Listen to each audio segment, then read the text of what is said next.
देखिए, यहाँ से शवों को यहाँ से परिवार को दिया जा रहा है। पोस्टमार्टम रिपोर्ट, डीएनए सैंपलिंग और सैंपल्स के बाद में इस तरह के कॉफिन बनाए गए और इन कॉफिन्स में पार्थिव शरीर को परिवार को दिया जा रहा है। तो अब तक 5 और ये छठा पार्थिव शरीर है जिसको पोस्टमार्टम के जरिए कॉफिन में इसको रखकर परिवार के पास दिया जा रहा है। आइडेंटिफिकेशन होने के बाद ये दिया जा रहा है। कल ही डीएनए सैंपलिंग की गई थी और डीएनए सैंपलिंग होने के बाद यहाँ पर तमाम जो पार्थिव हैं वो उनके परिवारजनों को वापस किया जा रहा है। बहुत दुखद घड़ी है। ये पोस्टमार्टम रूम ट्रॉमा सेंटर के बाहर लगातार यहाँ पर मैं देख रहा हूँ कि बड़ी संख्या में लोग परिजन मौजूद हैं। अपने अपने जो लोग इस हादसे में जिनकी जान गई है उनके पार्थिव शरीर को ले जाने के लिए। कैमरामैन योगेंद्र गुप्ता का Ganesh Thakur, ABP news, Ahmedabad. Captain Banerjee, আপনার কাছে আমি প্রথমেই যেটা জানতে চাইবো সেটা হচ্ছে যে এইরকম একটা ঘটনা যেখানে 242 জন, তাদের মধ্যে 230 জন যাত্রী রয়েছেন, 12 জন বিমান কর্মী রয়েছেন। একটা আশঙ্কা করা হচ্ছিল প্রত্যেকে মারা গেছেন, কিন্তু এখন জানা যাচ্ছে এদের মধ্যে একজন, মাত্র একজন, তিনি জীবিত অবস্থায় তাকে উদ্ধার করা গেছে। এবং যেটা আমরা ছবিতে দেখছি যে রীতিমতো হেঁটে হেঁটে তিনি আসছেন, চোট আঘাত কিছু লেগেছে বোঝা যাচ্ছে, কিন্তু তিনি একদম ঠিক রয়েছেন।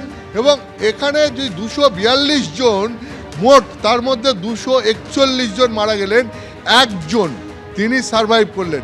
এরকম সম্ভব কিভাবে সম্ভব? দীর্ঘদিনের আপনার এই পাইলট জীবনের অভিজ্ঞতা কি বলছে? দেখুন, এটা একটা মিরাকল বলা যেতে পারে। 11A একটা seat which is a window seat in the 787 being the most invincible aircraft, সব থেকে বেশি মডার্ন ইকুইপমেন্টস ইউজ হয়েছে তার মধ্যে। এটা মিরাকল অ্যান্ড গডস ব্লেসিং ছাড়া আর কিছুই না। Each life matter.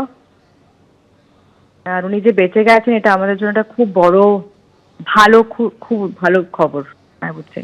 কিন্তু এই সূত্র ধরেই আপনার কাছে জানতে চাইবো, যেটা শুনলাম যে এই ফ্লাইটের যিনি পাইলট ছিলেন তিনি আপনার দীর্ঘদিনের পরিচিত, আপনার বন্ধু। ঠিক মানে কি এই ফ্লাইটটা তিনি কতদিন ধরে চালাচ্ছিলেন ওই পাইলট, এবং তিনি কতটা আপনার পরিচিত, এবং সেই সম্পর্কে যদি আপনি একটু বলেন। হ্যাঁ, তিনি আর আমি একসাথেই এয়ার ইন্ডিয়া জয়েন করি 2016 সালে।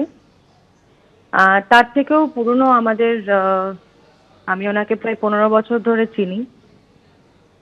আমরা একসাথে ট্রেনিং করেছি, পড়াশোনা করেছি, এক্সাম দিয়েছি, and then we got through with Air India in the year 2016. We've been colleagues ever since. He's somebody যিনি খুব ভালো করে নিজে টেক কেয়ার করেন।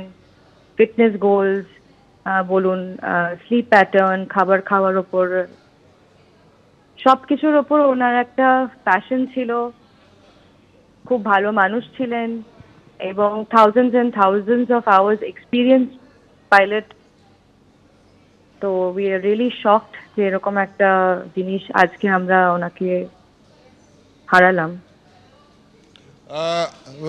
ক্যাপ্টেন ব্যানার্জি, আমি আর একটা জিনিস শুনলাম যে এই যে ফ্লাইটটি যেটা আজকে দুর্ঘটনায় ভস্মীভূত হয়ে গেছে, এই ফ্লাইটটি একজন বাঙালি পাইলট তিনি গত 5 বছর ধরে চালাচ্ছেন। তবে তিনি আজকে অন্য কাজে রয়েছেন বলে আজকে অন্য পাইলট এই ফ্লাইটটা চালানোর দায়িত্বে ছিলেন। মানে এই যে আপনার যিনি বন্ধু, যিনি পাইলট, যার আজকে মৃত্যু হলো, রীতিমতো শোকাচ্ছন্ন আমি বুঝতেই পারছি। তো ইনি কি মানে এই ড্রিম লাইনারই চালাতেন, বা এর আগেও এই ড্রিম লাইনারটি চালিয়েছিলেন, নাকি আজকেই ওনাকে চালাতে হয়? উনি যথেষ্ট experience pilot. He's been flying for many years now. Before the 787, he was in the 320 fleet. That also he's flown for a lot, many years. Very experienced pilot. না, আমি এক্সপিরিয়েন্স পাইলট তো অবশ্যই, নাহলে ড্রিম লাইনার চালানোর দায়িত্ব পেতেন না। আমি যেটা জানতে চাইছি সেটা হচ্ছে মানে আজকের এই যে ঘটনা, হঠাৎ করেই আজকেই ফ্লাইটটা দুর্ঘটনায় পড়লো এবং তার মৃত্যু হলো। আজকে এই ফ্লাইটটা চালানোর দায়িত্ব মানে উনি কি রেগুলার ড্রিম লাইনার মানে অন্য ড্রিম লাইনার চালাতেন, বা এইটা আগে চালিয়েছেন কিনা, বা এটা কি আজকেই চালানোর দায়িত্ব পেয়েছিলেন, এই সম্পর্কে আপনার কিছু জানা আছে? না, এই খবরটা তো আমাদের কাছে আসবে না। It is as per rostering and scheduling, যার প্ল্যান ছিল ফ্লাইট, যদি তার প্ল্যান ছিল মেনটেন হয়েছে, সেটা বলা একটু মুশকিল যে কার ছিল ওটা ফ্লাইটটা। যে এই আবার আপনার কাছে আরেকটা প্রসঙ্গে